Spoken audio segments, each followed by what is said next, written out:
Movie शुरू होती है तो हमें ये सीन दिखाया जाता है कि समंदर से कुछ अजीबोगरीब क्रिएचर्स निकलकर शहर की तरफ बढ़ रहे हैं और उन्हें पैरासाइट्स का नाम दिया गया है। फिर हम एक आदमी को देखते हैं जो कि अपने कमरे में सोया होता है और उनमें से एक पैरासाइट रेंगता रेंगता उसके कान के अंदर चला जाता है। वो आदमी बहुत तड़पता है और उसके बाद फिर से नॉर्मल होकर सो जाता है। अब हमें एक लड़का दिखाया जाता है जिसका नाम शिनची था। वो रात को अपने कमरे में हेडफोन्स लगाकर गाने सुन रहा होता है। वो पैरासाइट उसके कान में घुसने की कोशिश करता है लेकिन उसे घुसा ही नहीं जाता। अब वो उसके नाक के पास चला जाता है। शिनची को खारिश होती है तो वो समझता है कि वो कीड़ा है तो वो उसे पकड़कर दूर फेंक देता है। वो उसको मारने के लिए आगे बढ़ता है लेकिन तभी वो पैरासाइट उसके हाथ पर काट कर उसके हाथ के अंदर चला जाता है। तभी उसकी मॉम भी वहाँ पर आ जाती है तो वो उनसे कहता है कि देखिए मेरे हाथ में कुछ चला गया है। और जब उसकी मॉम उसका हाथ देखती है तो वो बिल्कुल ठीक होता है। अब अगली सुबह हमें दिखाया जाता है कि शिनची नाश्ते के टेबल पर बैठा होता है तो उसे अपने हाथ में बहुत अजीब फील होता है।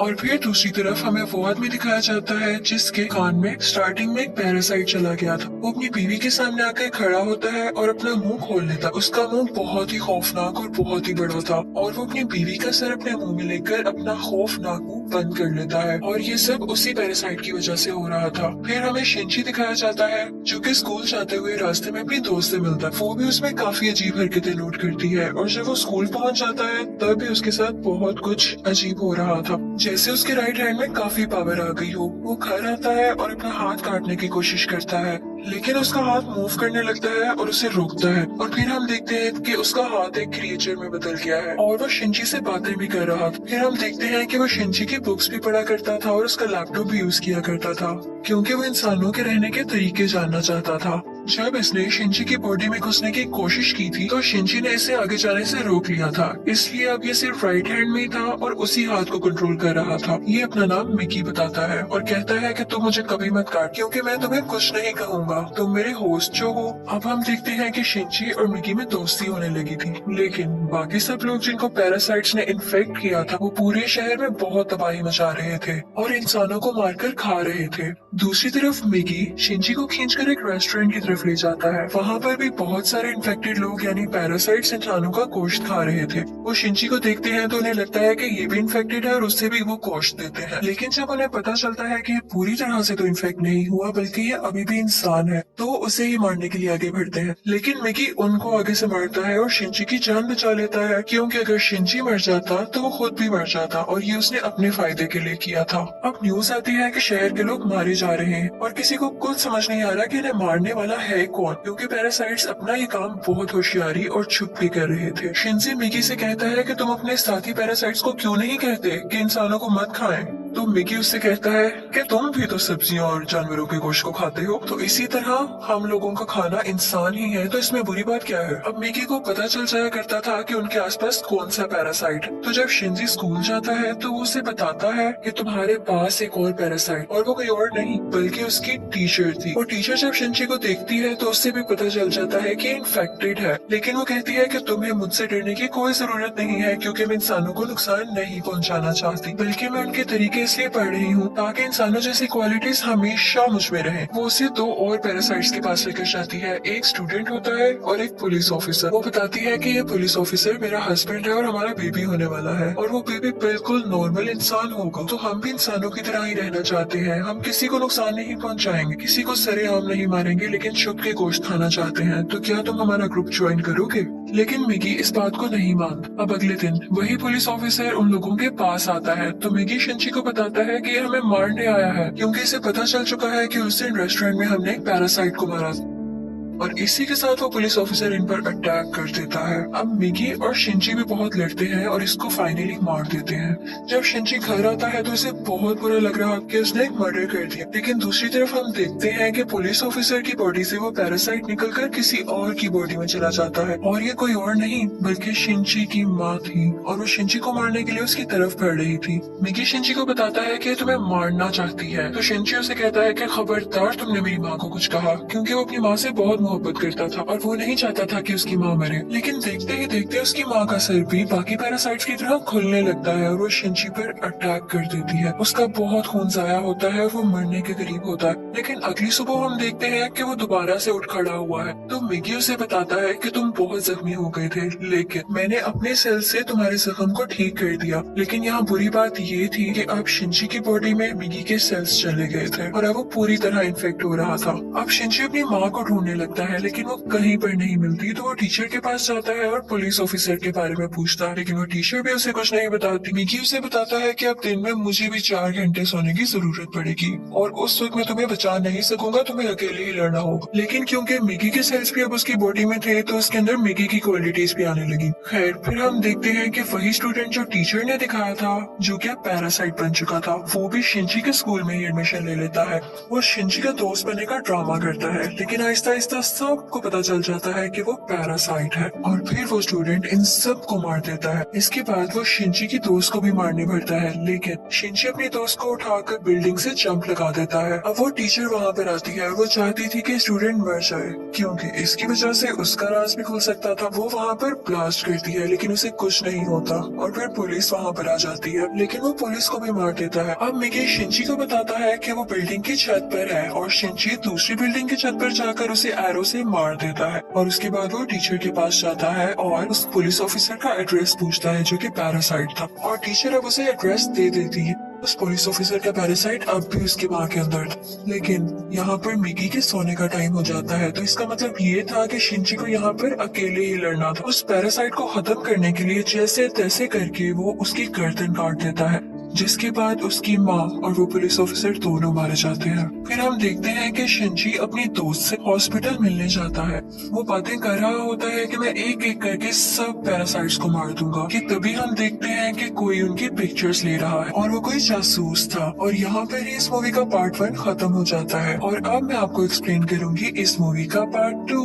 अब पार्ट 2 में उस इंसिडेंट के कुछ महीनों बाद का टाइम दिखाया गया है, जब आर्मी को पता चल जाता है कि इस शहर में कोई पैरासाइट्स हैं जो लोगों पर अटैक कर रहे हैं और वो लोगों को बचाना चाहते थे। फिर वो जेल से एक सीरियल किलर को लाते हैं जो पहचान सकता था कि पैरासाइट कौन है और नॉर्मल ह्यूमन कौन है। उसके सामने एक एक करके लोग लाए जाते हैं तो वो सबको नॉर्मल कह देता है, लेकिन जब उसके सामने शिनची आता है तो वो सोच में पड़ जाता है और काफी सोचने के बाद कहता है कि ये भी नॉर्मल है। अब शिनची जब घर जा रहा होता है तो मिगी उसे बताता है कि हमारे बहुत पास एक पैरासाइट है और वो पास के एक बिल्डिंग में जाते हैं जहाँ पर वो पैरासाइट एक इंसान का गोश्त खा रहा होता है। जब वो पैरासाइट शिनची को देखता है तो उसकी तरफ बढ़ता है, लेकिन मिगी इसे मार देता है। फिर अचानक उसे फील होता है कि जैसे उसके पीछे कोई है और ये कोई और नहीं बल्कि वही आदमी था जिसने पार्ट 1 के एंड में शिनची और मिगी की पिक्चर्स ली थी। और फिर हमें शहर का मेयर दिखाया जाता है जो कि पैरासाइट्स की फेवर में बोलता और बहुत बुरा आदमी था, और वो टीचर भी उसके साथ मिली हुई थी। और अब हम देखते हैं कि उस टीचर का बेबी भी हो चुका था जो कि बिल्कुल नॉर्मल ह्यूमन था।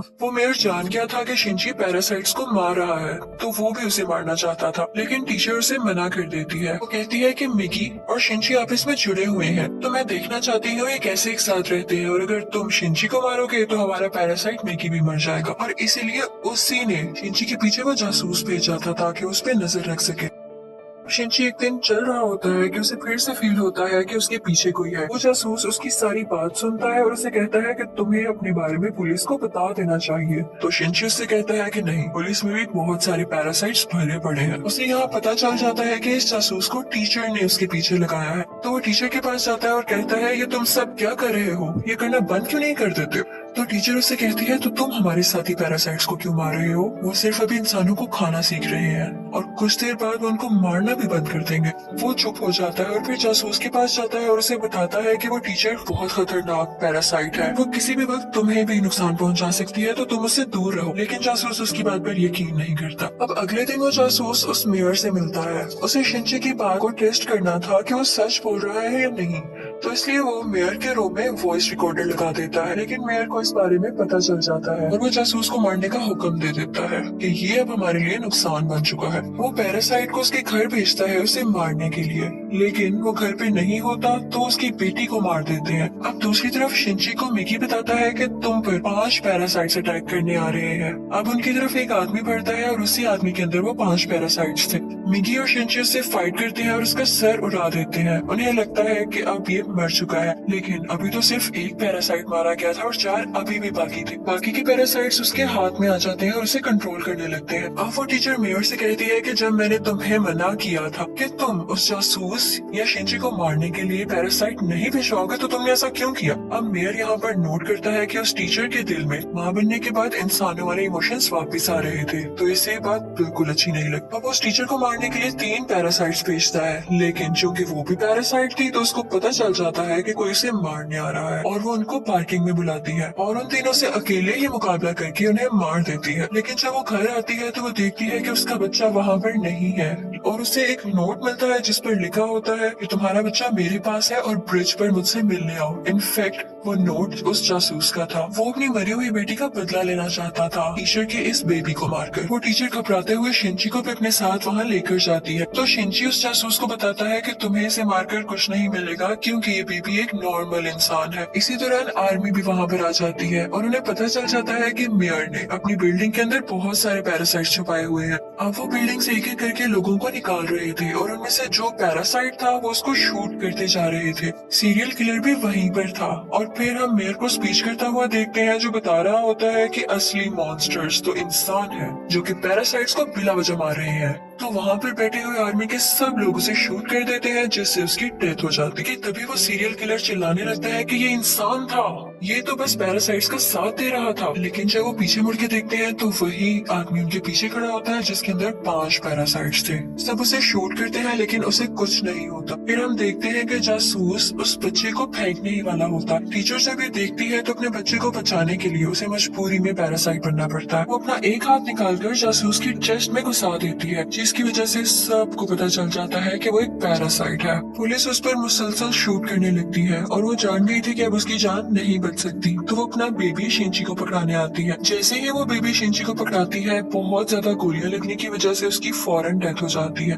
यहाँ पर शिंची को अपनी माँ भी याद आने लगती है और उसमें इंसानों वाली फीलिंग्स दोबारा से आने लगती है। अब पुलिस शिंची को अपने साथ इन्वेस्टिगेशन के लिए ले जाती, लेकिन साथ ही उन्हें खबर मिलती है कि उस पैरासाइट ने जिसके अंदर 5 पैरासाइट थे आर्मी को मार दिया है। तो शिंची फौरन से कार लेके वहाँ पे जाता है और वही पैरासाइट उसकी कार को रोककर उसका एक्सीडेंट कर देता है। अब वो जंगल में चला जाता है और मिकी से कहता है कि जब तक तुम मेरे साथ हो उसको पता चल जाएगा कि हम कहाँ हैं, तो तुम मुझसे अलहदा हो जाओ प्लीज। इसी के साथ वो पैरासाइट फौरन वहाँ आ जाता है और उन पर अटैक करने लगता है। अब क्योंकि शिंची और मिकी की काफी दोस्ती हो चुकी थी तो मिकी अपनी कुर्बानी दे देता है, यानी अपनी जान सेक्रीफाइस कर देता है, उसकी बॉडी से अलग हो जाता है और शिंची को वहाँ से भाग जाने का कहता है और मिकी को वो पैरासाइट मार देता है, जिस पर शिंची काफी उदास हो जाता है और फिर अपनी दोस्त के घर की तरफ जाता है। वो उसका बहुत ख्याल रखती है। वो लेटा होता है कि एकदम देखता है कि उसके बाजू में से मिकी का एक और हिस्सा ग्रो कर रहा है और ऐसा इसलिए हुआ क्योंकि जब मिकी ने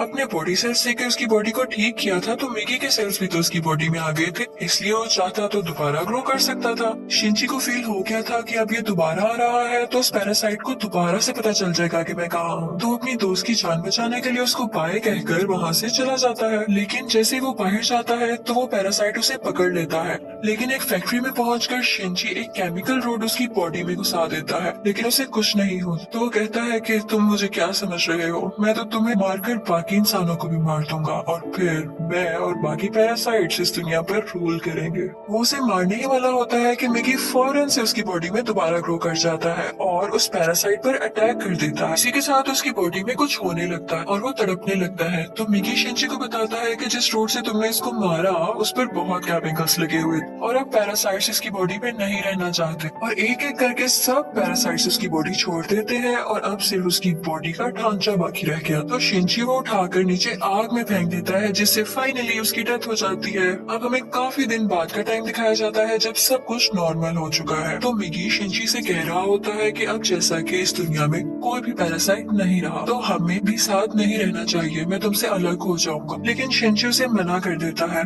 तो मिगी खुद ही अपने आप को खत्म कर लेता है और शिंची का हाथ वापस से अपनी फॉर्म में आ जाता है, जिस पर वो काफी उदास हो जाता है और मिगी को मिस करने लगता है। अब हम देखते हैं कि काफी टाइम गुजर गया है और शिंची और उसके दोस्त अच्छी जिंदगी गुजार रहे थे और वो उस टीचर के बेबी से भी मिलने जाया करते थे कि अचानक हम देखते हैं कि वो सीरियल किलर वापस आ गया था और वो शिंची के दोस्त को किडनैप कर लेता है। वो उसके कान में कहता है कि असली मॉन्स्टर इंसान है, लेकिन शिंची के दोस्त उसे कहती है कि असली मॉन्स्टर तो तुम हो, तुम लोगों को मारते हो। तो इस बात पर वो सीरियल किलर उसको बिल्डिंग से नीचे धक्का दे देता है, लेकिन शिंची फौरन से जाता है और अपना हाथ लंबा करके उसे बचा लेता है और यहाँ पर उसे फील होता है कि उसकी मदद यहाँ पर मिगी ने की है और यहाँ पर मूवी फाइनली खत्म हो जाती है, यानी पार्ट 2 भी। Thank you for watching.